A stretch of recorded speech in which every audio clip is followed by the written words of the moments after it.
Hey, everybody, welcome to the Tech-Mex Podcast. We're your hosts, Eric and Mando. This is episode 102, number 102. We're bringing you the top stories in Bitcoin, tech, and wealth so you too can launch off the flip. I don't know what that means, but Me neither, but I said I'm going to put those words together and see what happens. Let's get to it. Dude, this is interesting. You start seeing people flipping, right? Like JP Morgan. By the way, do you remember that I used to work for JP Morgan in a different lifetime? That's right. I remember. Did you piss him off one day? I think so, man. He seems like an angry guy. When you send me this news, I think like, man, maybe I triggered him because let me tell the audience what happened. So he came to Houston. It's Jamie Dimon, right? He's one of the celebrities in finance, right? The guy has been a CEO like forever. And JP Morgan has been a company that almost funded and backed US, right? From the original JP Morgan, right? So when he was being the banker for Henry Ford and all of the steel manufacturing in America and all of that. Anyways, long story short, the guy came to Houston and I had a chance to meet him. And I asked him two questions. Number one, what he thought about Bitcoin. And number two is like what he thought about the new generations, because the millennials and Zillennial and Z, right? Like the C, I'll tell you first the C, what he thought about the new generations. He was saying, you know what? In my generation, in his generation, we all were hippies. Yes, we did drugs. You heard it here first. And we and we turned out fine. So that, I said, you know what, Jamie is like, this guy's cool, He's a cool guy. It made sense, like and at the end of the day, he was saying that new generations, they will have to man up in some point, and they will have to just be responsible and all of that. All right, then he go into the number one, which was a Bitcoin. Dude, the guy got triggered. He's just going into a freaking rant. The whole meeting is supposed to be maybe 45 minutes, 1 hour. He spent on my question almost like 20 minutes. He probably thought you were trolling him. It was like, I wasn't. Fucker here. I wasn't. Truly. I was trying to figure out, like, but there is something that he did say, though. He actually said that the blockchain is real. But again, right, everything that you already hear about it, and now that I'm seeing that he's flipping, what do you think about it? What do you think about the news? I mean, it's really interesting. So for those of y'all that hadn't seen the news, the line here is that Wall Street's biggest wealth flips. So JP Morgan is starting to accept Bitcoin and Ethereum as loan collateral. So this comes on the heels of some of the regulations that came out of the administration that says, hey, it's okay for banks to start recognizing Bitcoin as real money, right? So JP Morgan Chase, whose CEO, Jamie Dimon, once publicly dismissed Bitcoin as worse than tulip bulbs, right? Everyone's favorite comparison. He's now preparing to let its institutional clients use actual Bitcoin and Ethereum holdings as collateral for loans by the end of the year. So by the end of 25, JP Morgan Chase is going to be accepting, Ethereum as collateral. So this is a big flip. That's what this big flip is about. And of course, how long ago was your story? This was what, maybe 5 years ago or something like that? A little more than that, though. It was... Wow. Yeah. So 7-8 years ago that this happened, and you talked with Jamie, right while you were at JP Morgan Chase. So you could see how long it took for this change to happen, right? Back in the day, everyone was rat squared, poison, whatever. That was it. Charlie Munger. Squared. But now the tides are turning, right? And Jamie Dimon, one of the biggest Bitcoin trolls ever, seems to be coming around. I think that also is that previous, I don't want to call them boomers, right? But it's kind of that generation where their perspective is like, has to be like tangible. It has to be physical, right? Like even Buffett didn't invest in any technology related, right? Which I'm not poo-pooing in their investment. That's where literally a lot of their investments. Very well. Yeah. So it's like, but the world changed. I mean, imagine if you put all of your money in freaking Coca-Cola, right? It's like, it's gonna be like flat, right? So cane sugar now. cane Only sugar. The best. Well, kudos for that, because I like the cane sugar. I mean, I like it. I'm gonna go out and buy some as soon as I can, but because I hadn't bought some in a while. But I'm looking forward to see what Yeah, this yeah, new yeah. I Coke still drink tastes my like. Coke, basically tastes like shit. Put it in my veins. Even if they're racist, whatever. Like my Coke. So yeah, but now with sugarcane is gonna be good. Going back to these guys, how they are how they are investing, the decisions that they did, it's just that. So I think that the new generations, in this case X generation, millennial generation, is more about internet, your tech companies, Tesla, right? Like in this case obviously Bitcoin. It's just different approaches. I mean, we'll see how it turns out, right? And we see a lot of trimming of the fat, right? We see a lot of shitcoins. We have continued to say, hey, be careful with that. You're trying to just make a lot of money with a shitcoin that is coming in. You might, because you might be in the side of the wave, but the problem is that it literally sometimes crashes, right, and goes to zero. So Yeah. So I mean, I think this is a very big, just symbolic move, right? So Jamie Dimon, he would always call it a hyped up fraud, the pet rock Bedrock, I like the of bedrock. finance, right? The pet rock of finance. But this switch, he's like, I defend your right to buy Bitcoin. Go at it. So I think he kind of finally sees kind of what a lot of Bitcoiners is kind of like self sovereignty, right? You can do what you want about your finances, and you know he's saying, all right, go at it. Now there's like financial regulatory clearance. They cleared the way. So with I mean, for Bitcoiners, that hodlers that have had it for a long time, it's always been one of the kind of issues, like when is it going to be really recognized by the current financial institutions, so you actually do something with it. It's not just sitting there. There's yield and things like that. Now we have ETFs. You do options, stuff like that against it, but now you can actually use your BTC or Ethereum as actual collateral. So it's a pretty big move. A lot of people have stacks that were just sitting there, not really able to do much. Now that whole buy, borrow, die, you've Mhm. heard that concept. It's plastered all over YouTube. Everyone says this makes actually that a little bit easier, because you can put your Bitcoin as collateral up, take a loan against it, right? And then you have money to spend, and it's not really going to be taxed. You got to pay it back at some point.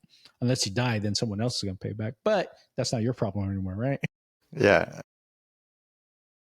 I think that maybe a little bit of money for here.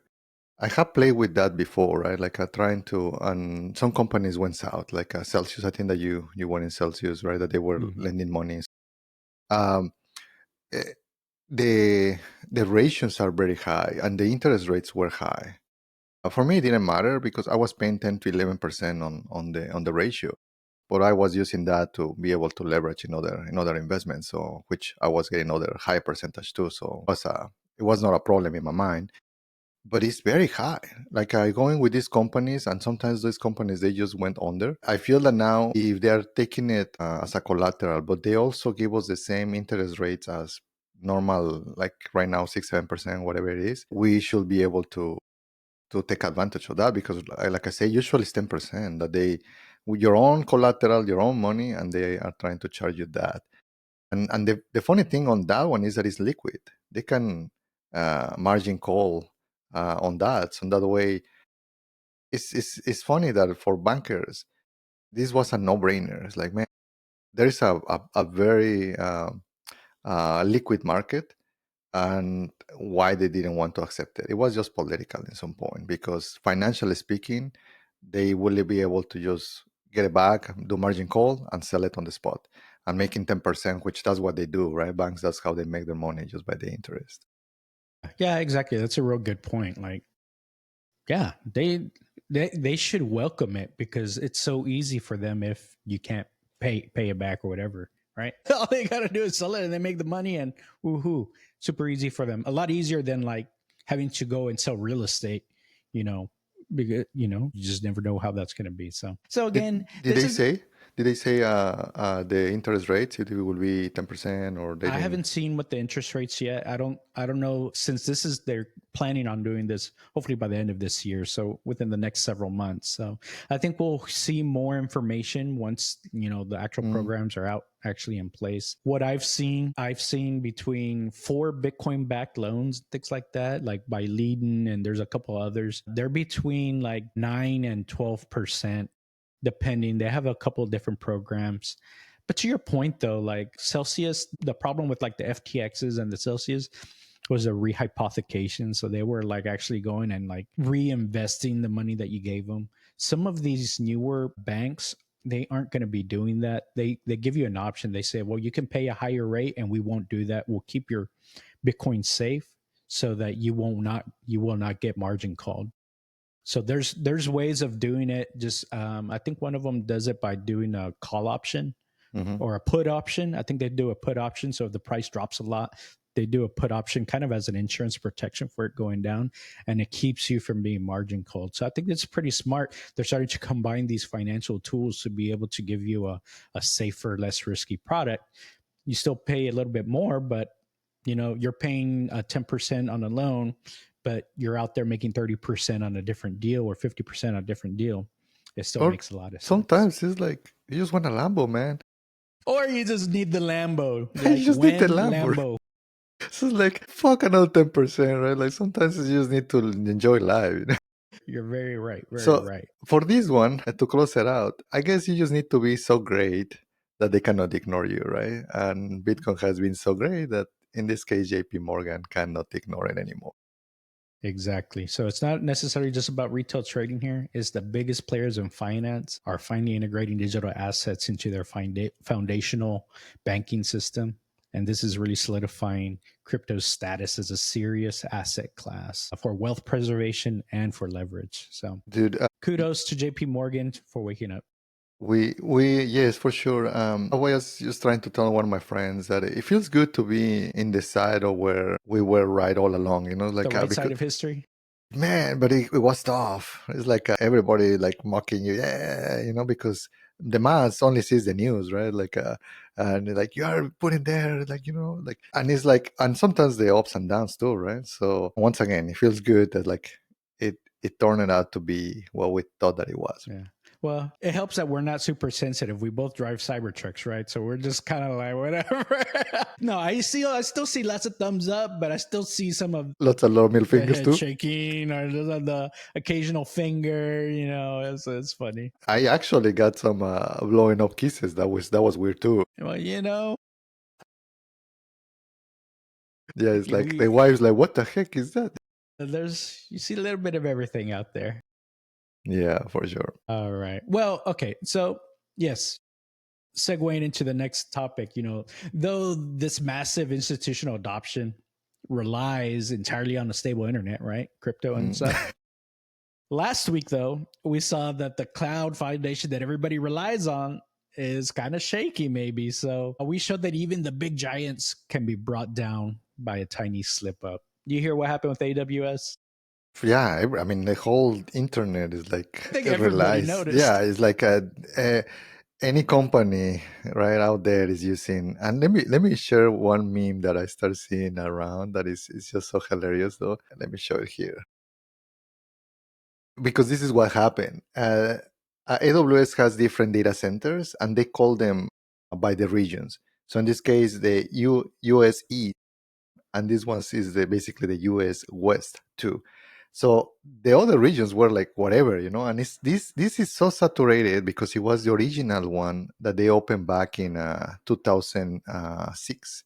So it has been almost 20 years that AWS created, I guess, Amazon Web Services to be able to notice that a lot of companies had the problem that is like, hey, they have to have a service in their house or their home or their business, and it's like, hey, instead of that, they'll provide their service, and they create that data center over there. And it's just funny that you start seeing memes around, but yeah, one mistake and it just shut down the whole internet. Yeah. So they're calling it the DNS oopsie that broke the internet. And so this is basically how AWS, an automation system, there was some kind of race condition that raced and crashed apparently. So there's been postmortems now, right? AWS published a detailed postmortem that confirming that the recent massive multi-day internet outage was rooted in a DNS configuration failure for their Dynamo database service, proving the Tech Haiku true. It's not DNS. There's no way it's DNS. It was DNS. And even I know because in the AI server that I've been working on, I mean, there's always some kind of DNS issue, and it always goes back to it being DNS. So apparently there's this kind of domino effect, right, Mando? There was a root cause there was a broken DNS configuration for the Dynamo database service. It was published to the Route 53, the Yeah. DNS service. The service that it uses the DNS inside of AWS is called Route 53. But as you mentioned, it became a trickle effect, right? A ripple effect, because DC2 is another service that has a lot of it's like a server, but in the cloud. That was the original service that allow a lot of companies to have their services on the cloud. And it's basically the virtual machine, right? So, and because they were not working, it was hard to access, and everything just started just going sideways. And even internally in AWS, there are other services of themselves that uses that. So it's just cascaded to internet. You used to work with AWS, right, at Amazon? Is that what you would? I work in the retail part. Amazon is divided in multiple companies, and AWS was one of my vendors internally. So we were more in the retail and for fulfillment centers and ads. So those were the kind of the two areas that I was. But yeah, I have to contact and meet with the AWS teams inside of Amazon very often, because I moved to Seattle. Almost each building, some of them, they will be kind of the people there. Like, it's funny how Jeff Bezos structured his organization. He has a couple interesting things. One of them is like, when you go to work, it should be always like day one. And that was across the companies. Like, you should be excited. You should be like never forget about the motivation, right? Like, it's always day one. And I think that I like that. I think that No, it it's is. good. If you go in that approach also Ponte in las life, pilas. How does he say it? Or ponte las like, pilas in español. So, and then they start naming the buildings based on those. So he and his office was in day one. And obviously, as the company grew, they start moving day one buildings until they built, like, maybe a few years back, when actually I was in Amazon, they were finishing to build some of those high skyscrapers and all of that, and then rename the building to be day one.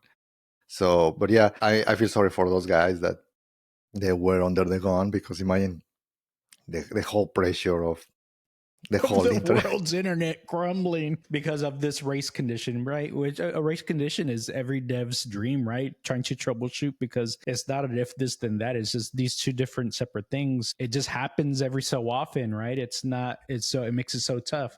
So, anyways, when I look at the gigantic oops that happened here, they say it's the simultaneous application of an outdated plan and a cleanup process that resulted in an empty DNS record being applied, an empty DNS record, so which effectively removed all of the Dynamo database DNS entries, and that's a fix that had to be done manually due to the inconsistent state, right, because of the race conditions, right? And so this actually, I don't feel like I felt that initial impact when it first happened. Like, I heard some news like, hey, some internet's down, but I didn't notice anything. I didn't notice it until maybe the day after, or the 2 days after, where there a lot of things were slow.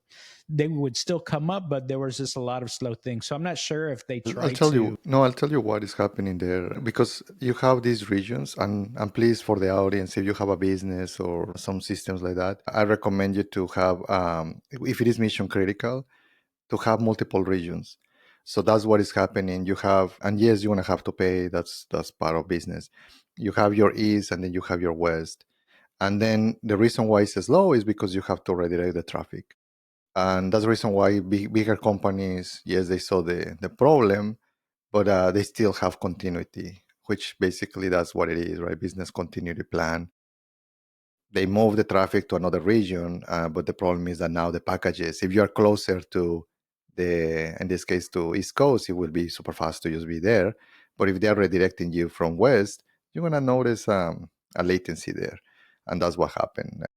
people were redirecting it to different zones. Definitely. My Reddit and my TikTok were just scrolling super slow. I was like, what's going on? Oh, yeah, the internet went down yesterday. I was just like, oh, man, I guess we got more users on our block now. Talking more about internet though, freaking OpenAI, they're moving so fast, man. Did you saw have you tried their web browser? They basically, what they did, this is the headline: the AI browser war, right? OpenAI Atlas versus Chrome. What do you mean versus? It is freaking Chrome underneath. I will call it more the clone versus the clone. The Clone Wars. Several years ago, do you remember when we opened that business about Oh, the yeah. web browser? What did we call it? We call it Titan. Titan browser. Titan I browser. mean, it had a cool logo too, It right? had a It cool had logo. like the Spartan Uh, mask.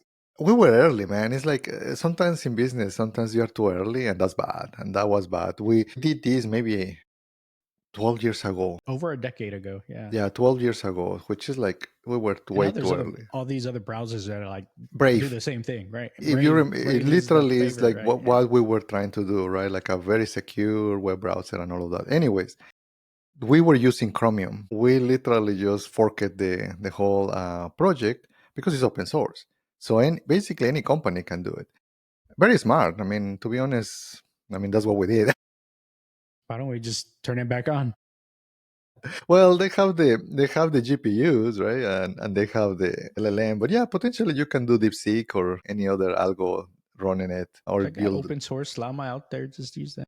exactly. So and maybe it doesn't have to actually you have to pay. But anyways, that's what these guys are doing. I don't know. What do you think about them? There are things that I don't. It's interesting if I can turn it off. Maybe as just when I want to do that, maybe I'll open the Atlas versus. But I don't think that I would like to be.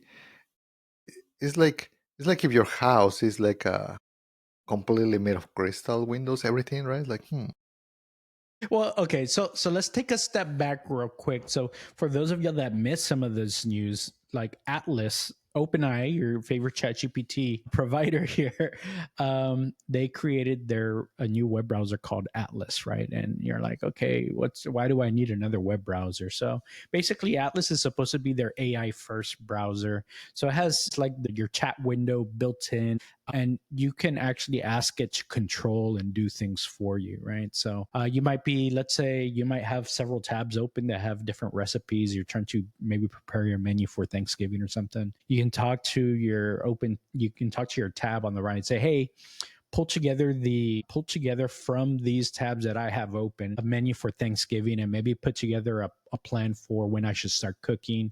And then also, by the way, try order some groceries for things that I'm going to need and put it on Instacart so that it can deliver it to my house. And so it can do all this stuff and start like orchestrating a lot of this stuff for you. So that's what Atlas, at least right now in the beginning, early stages, is supposed to do. And by the way, if you're looking for it, we can't get it if you're on Windows. You got to be one of the cool Mac people to actually have access to this. of Right? course, It will eventually get there, just not now. maybe next year. Who knows? Like, I think that is this is a real thing. Usually, sometimes they just do on Mac or the iOS because it's people that they are willing to pay. So it's like, and that's the strategy, right? So I have a couple of friends that they have their mobile apps, and I ask them like, why? I mean, I have both. I have Android and basically an iPhone. And my friend is like, no, people from Android they don't want to pay on the on the apps. So it's like, why to bother with that, right? So I might as well use with the people that are kind of. He said that they can afford. I don't think that that's the case, but it's just I feel that people are more willing to kind of. Approach it, right? So I think that maybe that was the case, right? So they like, hey, it's very likely that the majority of the people that are paying the subscription on ChatGPT, they notice that they're coming from Macs.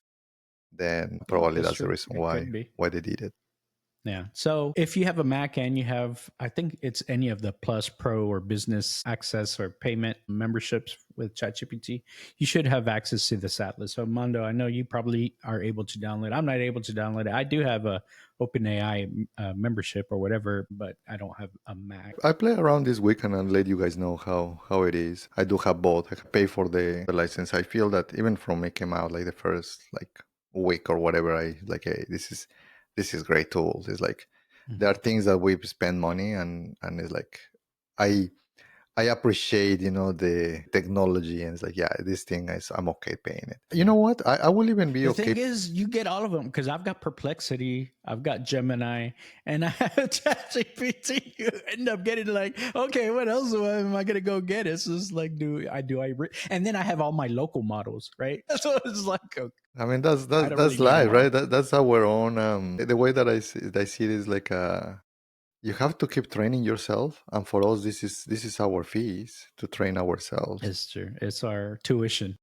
And like in other fields, like there is certification, right? That you have to be like, if you are a doctor, you have to have like a license or whatever, right? So Continuing education, all of exactly. them. Even if you're a teacher, you have to pay, I don't know, every X amount of years or whatever. So I, in my mind, is like, this is it. This is what I'm paying. I'm trying to refresh my knowledge and all of that. So I'm excited. I think that I'll play around it, but yeah, I will not keep it as primary browser in my mind. I think that I will just, when I want to automate something within the context of the screens, probably I'll use it. Yeah, I know we had talked about, we had a use case for like a browser based AI, something or other. Like we needed something to do it for us just to help with some of the back end production stuff for the pod. So this may be able to help, but as I'm reading a little bit, it doesn't currently allow access to your file system and stuff. So I'm not sure if it's going to help be able to do downloading and things like that. So it might be limited, at least for now. Maybe eventually they'll break out like a stronger user access that will be able to do that. But I think right now they're bringing it out a little bit slowly. One of the things that really does interest me though is it's supposed to have memory. I mean, I know there's things like RAG and things like that for LLM to be able to have some type of memory associated. So it's not like a brand new person each time. Like that one movie, I forget what it's called, where the girl wakes up every day and she doesn't remember what happened, and Adam Sandler's like her husband, and she doesn't It's recognize him. not Adam That's kind of Sandler. like It's what it is actually with is the OpenAI. Notebook. The movie is the Notebook. No, not the Notebook. It's a comedy. It's a comedy. I Probably they forget what got it it's from that called. book, I from the don't remember. Notebook. It's got either way, it's like your chat GPT every time it greets you. It's like, hi, how are you? Hello. And you're like, man, I've been talking to you for like years now and you still don't recognize me. Like now this thing does have some of a memory here. So I think that's kind of cool. I think there's certain things you can still have like an incognito mode. So if you don't want it to remember what you were doing, it's not going to remember. But I think that's also pretty interesting. I'm excited to see about that because I think that's one of the things that I think if you give an LLM or an AI, if you give it a memory, it becomes a little bit more human like, right? It starts becoming a little bit more like, something that has feel or remembers things. I think it inches it a little bit closer to more of an AGI type feel. A friend of mine sent me this like maybe a couple weeks ago, where they put an LLM to browse TikTok and some of the reels. It degraded it. It Did what? rotten. It rotten the algorithm. It's like it just became like, which is, it's interesting because it's also, it's like doom scroll basically, and the thinking of the algorithm just start degrading so bad, which is, that's what happens to people too. Poor AI. Felt bad about itself. There's other AIs that can do more. And it's like, no, but it highlighted that it's not good to keep scrolling, right? Like, it's just it's funny that we were able to replicate it with a machine that also scrolling and trying to learn from the doom scroll didn't work neither. It's so funny. Well, that's true. So, I mean, if you happen to have the Mac, give it a try, and you have to have one of the OpenAI memberships. I think it's pretty cool. So, moving on to the next our next topic. So, while Atlas does represent like billions being spent on big tech, on AI brains, right? Billions of dollars. Sometimes the most advanced, useful, and affordable tech breakthroughs come from unexpected places, like a teenager in a box of plastic bricks or Legos. Tell me more. I'm interested. So we've had an interest in robotics recently, right? With the advent of Unitary and things like that. Mando's been working on his D1 dog Yes. Uno. You know what? One of our first pets, our dog, his name was Perillo, like dog, Rio. but in Spanish. We're creative kids. I'm telling you. On D1 or Mando's Dog One, we've been talking about how, hey, this robotics and things like that is coming to the masses. Well, a Hmm. teenager here was able to, or I should say, a 16-year-old student, Jared Lapora, and his father successfully built a four-fingered robotic hand. Four-fingered, like tridactyl. Is that a tridactyl? I don't know. Using only Lego Mindstorm pieces that actually has similar grip strength and movement comparable to like these leading 3D printed prosthetic models. Like stuff that costs $100,000, they kind of did their own with the Lego and $15 worth of blocks. That's pretty impressive. Even, it's a father-son team. They had some guidance, but it looks like pretty cool project there. It's very cool. It's amazing. I'm $15 seems too low even for the motors, right? Like, I mean, Legos seem like they're more expensive than that. Maybe that's an overstatement I by think that so, but I article, mean, but it's still the idea is interesting, even if it's a couple hundred several bucks compared. magnitudes of order cheaper still, right? Yes. So kudos for the kid, kudos for the dad, right? That they're trying to experiment, and more if they're doing it like in an open source. I don't know. I will have to take a look, and they are using some 3D printed prosthetics. Oh, interesting. There is also other ways. I don't know, man. I'm just trying to be empathetic for the people that they are with no arm. Like, man, Yeah, I mean, it's very true. There's in the article that also mentioned another guy, David Aguilar. He's hmm another builder who actually creates Lego prosthetics, like for people. I think he himself has Poland syndrome. I'm not too familiar with that is, but it knows that the top models, like top prosthetic models, they can cost as much they cost as an Aston Martin, right? $100,000 vehicle. Aguilar, he's successfully built two prosthetic arms for an 8-year-old boy using Legos, costing only about 15 pounds. So that's where this 15 pound, not dollar, but pound 15. That's maybe what, $22, something like that. I don't know. Um, Basically saying, hey, like it doesn't have to be like a luxury, he made these for some kids and they're able to use them. Actually, Aguilar, this the second person, not the first set of folks I was talking about, David Aguilar, he actually owns the Guinness World Record holder, or he's the world record holder for building the first fully functioning Lego prosthetic arm. nice. That's Uh, that's pretty cool. I think that is. I was seeing the pictures and the guy doesn't have an arm. So I think that when you are trying to self-realize, you can sometimes I don't want to say it helps that you have this because it gives you perspective, right? Like it's like, hey, I don't have my arm, right? So I need Mhm. it. Then let me build one. If you have the brain power to do it, it's like yes, exactly, right? So this was one, but I think that David Aguilar doesn't have an arm. Yeah, this is Jared Lepore. This is a 16-year-old that did it with his dad. And you can kind of see here in this picture. Let me see if I can zoom in a little bit. You could see a little bit better the Lego hand here that they put together. Imagine So as yes. imagine a slap with that one. All right. Have you seen the videos where they slap each other? I guess Of it's a meme course. now. It's like, Now it's what like is a going on? dude. It's like a, it started probably like and it became viral. And it's like somebody. I'm amazed on the entrepreneurs behind it. Holy cow! This is like e-sports. It's like they call it Yes, it slap is. sports. Okay, I'm ready. Okay, so obviously we're working on robotics. We're gonna have, I'm sure, at some point a robotics sports team of some sort. We're gonna have to sponsor them or have our own team or whatever. We should start the robotic slap competition. I think that would be awesome. They're gonna be expensive parts, so that's the only problem. Oh man. Well, kudos to Jared. Jared Lapora and David Aguilar here making a difference with their Legos, making these robotic arms. My first thought was like, oh man, I know there's a lot of robotics companies right now charging $12,000-$20,000 per hand.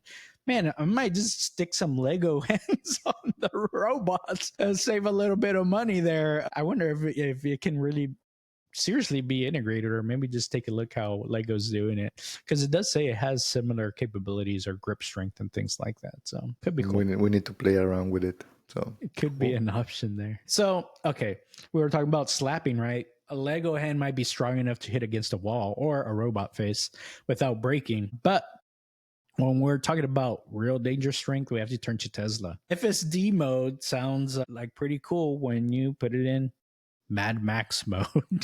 Have you heard of this Tesla Mad Max mode on No, FSD? actually, I did try the Tron mode, which it was in Uh-huh. the toolbox on the thing, and it just turned out your Cybertruck into a bike.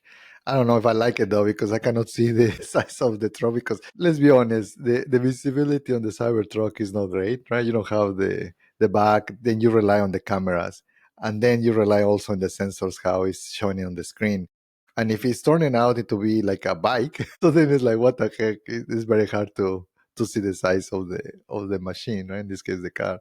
So yeah, I'll give it a try though. But I don't think that we have it right on the Cybertruck this I mode. think we do. It should be on the Cybertruck. I got the update for it. I just haven't done it. How about maybe I'll do a short here this afternoon and publish it, just showing the Tron mode, how to turn it on and see what it looks like on the Cybertruck. By the way, Mad Max not on the Cybertruck. We haven't got an FSD 14 yet, or the latest version. But for those of you that aren't familiar with Mad Max yet, so Tesla rolled out a new Mad Max profile, and it's a profile for its full self-driving, the supervised system, right? It's part of FSD 14 1.2. And early reports from owners show that it's a highly aggressive setting that's causing Teslas to consistently violate traffic laws by driving well over the posted speed limits. Okay, so knowing this, I know currently FSD on Cybertrucks always goes over the speed limit. So if this is like extrally going over the speed limit, it must be going pretty fast. The other thing that I noticed is that I don't know why is like waving. I have been trying to change the settings because sometimes it's annoying. Like there's nobody in front. Why Mhm. you're wiggling right to go to a different like lane, and it's in the middle. Like, why is So it changing lanes? it's Yeah, this is changing. true. It's but it didn't used to, but now it's like that. So I don't know if they graded the algorithm, which is kind of weird. Like I understand when it's trying just to move around, and maybe even. But if I'm putting it because sometimes I just want it just to be calm, right? Like no need to go Like like put all on mod. chill mode. But even then, chill mode sometimes like changes for no reason. Correct. It's true. Uh, and it's a They're bit annoying. addressing this, I think, by the way, in the new FSD. Okay, so maybe we'll see how that turns out. But Elon said that he feels that maybe we're super close, but he continues to say that for the last 10 years. 2 weeks. I need 2 weeks, right? He's been saying that forever. Correct. By the way, because also I got a chance to work with him, the sprints is 1 week. It's like all of the work is like by Friday, right? It's like, oh shit. The agile mindset. Yeah. Well, yeah, that's true. I mean, weekly sprints. It looks like they have Mad Max sprints, right? So this Mad Max basically has higher speeds and more frequent lane changes. So we're talking about lane changes right now are a little bit like, why are you changing lanes? Mad Max is supposed to amp that up a little bit. So it has even more aggressive settings than the current aggressive that we have right now, which is called Hurry. I tend to like Hurry.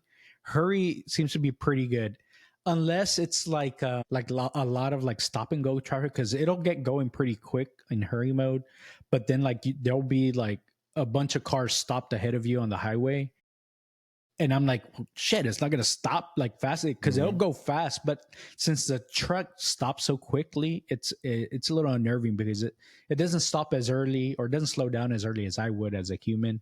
It kind of puts you in these weird feeling situations where like, is it gonna stop? Is it gonna stop? Is it gonna stop? And then you slam on the brakes. We'll see if people are doing that with Mad Max. Here's the thing. Here's a problem right now. NHTSA is investigating Tesla because of some other safety issues right now with FSD. Elon just like, well, let's just release Mad Max. We'll see what happens now. So it's just gonna call more attention, or is this really the right time to do this? Because some users are saying it's going like 65 and a 35. Currently, it does not do that. I have not seen it do that on mine. Now it'll probably go 45 and a 35 or something like Mhm. that, like sure, no problem, it'll do that, but not necessarily 65 and a 35. Some people are saying it's going 85 miles an hour on the highway, which Yeah, it'll do that right now. Also, if you have it like in hurry mode and it's clear, no one out there. I guess maybe the difference right now with Mad Max is it'll weave in and out of traffic to do 85. 90 miles per hour. Like Yeah, it's like let's get there. You're like, "Ooh," we use it to the then whole add some time. fire and like combine like now you're truly Mad Max. Yeah, exactly. So some people are like, man, come on, Elon, did we really need to do this? Like, it's maybe a little bit childish, like having to go so Elon, fast. childish? No. Nah, way. But on the other side, yes, like you could potentially be putting other people at risk, though it tends to be pretty safe. Like, it hasn't. I haven't really seen it do unsafe things on the current profiles, other than a mistake. It still makes a mistake here and there. So, but for the most part, it seems safe. So, I'm assuming the AI is going to be doing things that are still considered safe because I'm sure that's one of its goals is to avoid collisions. Mhm. Who knows what kind of liability there will be if something does happen? But I think it'll be kind of cool. Like I said, we haven't gotten it yet on Cybertruck. Hopefully, it does get here kind of soon. Now switching a bit gears here, talking about health and wealth, right? Dude, did you get this? A friend of mine sent me this link to see the protein that I'm using, if it's in the list. They have like some lead on it. I was like, what? It's like my protein now has lead, right? So it's like New feature. I thought that I was like being like good on my health, like working out and trying to get protein. And man, all of them, like if you see the freaking list, like all of them have some sort of lead, and some of them is like, hey, they don't even recommend you to take even, because some people do it like when they work out or in the morning and the evening, right? So twice a day. When their recommendation on this like report is actually from the consumer report, they put it there, and it's like, hey, we don't recommend you to take this protein more than 3 or 4 times a week. So are you taking any protein? I don't do protein powders, but I do like protein, like pre-made protein shakes, which I guess they probably use protein powders. So, and I do protein bars too. So yeah, this is definitely concerning. Now, most of the time I'm doing milk based, not plant based, but I do mix it up because I'm always like, you can't over index on any one thing. So I always cycle. I'm always cycling things because you never know, like history shows everything's bad for you. So don't ever do one thing over and over again. Always cycle, always do something different, always change it up. So yes, but Costco had a sale on plant-based protein drinks this week. So I'm like, awesome, I'm buying 2 boxes. Well, now it turns out this came out. So there are a couple that Consumer Reports did say like throw this shit away, like ASAP. One of them is called Naked Nutrition's Vegan Mass Gainer. So if you hear this, stop using it if you have it. And another one's called Huel's Black Edition Vegan Powder. Also, if you see that, no go. Like they're talking about 1,200% over the limit. Like this is not just a little bit over the limit. This is multiple times over the limit. And same thing, Naked Nutrition, 1,500% over the limit. This is huge amounts. It's not just a little bit. So definitely take a look at this. There's a longer list, but these are the two that are like really do stand out. Is like stop ASAP. I'm sure there's going to be some kind of FDA investigations on this. Now you might think, oh, this is because the contamination or something. It's not necessarily because of contamination. Well, maybe so, but coming from the dirt, plants they get their nutrients from the dirt, right? Or from the water in the dirt. Well, sometimes that has lead in there. And so the plants end up soaking up the lead. And then when they grind them up or whatever, pulverize them to make the powder, you get a higher amount or a higher concentration of lead. And, people start being healthy by taking their lead. What doesn't kill you makes you stronger, right? And my friend, though, he was like so upset. He's like, Really? man, Does he had one of these that no, he's like, I poisoned my grandma. He actually, because and I think that it was healed because he's like, hey, his grandma is losing a lot of muscle. So like, hey, he's like, give like choke, grandma, grandma healed.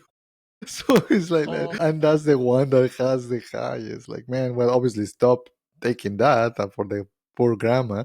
Maybe now she's like made of steel and not lead. Yes. Radiation can't get by her. It's like it kind of sucks, man. Like, and my friend was pretty like, man, I did truly poison my grandma. Like, man, No way. yes, he was sad though. It's like, well, I Well, mean, I you didn't know. mean, You're a trying bunch of to. parents were poisoning their kids too when they're a little bit, like when they're like eating the paint chips off the wall. Paint used to have lead in it. We're all right. I don't know what are do you know what lead does to you? I'm sure it does something bad to your brain, right? I mean, everything just goes back to cancer. Right? Yeah, It's like you exactly get some right. sort of cancer, I guess. Exactly right. Okay, well, for those of you that do protein, but you're like, nah, I don't do protein powders like me. I do like, milkshake proteins or something. Well, okay, milk-based proteins aren't completely exempt from this either. So now, dairy-based powders generally did have lower amounts of, but still, even some of those did have some. So, encourage you guys to go look at the consumer reports and read the full story, see if you've been contaminated.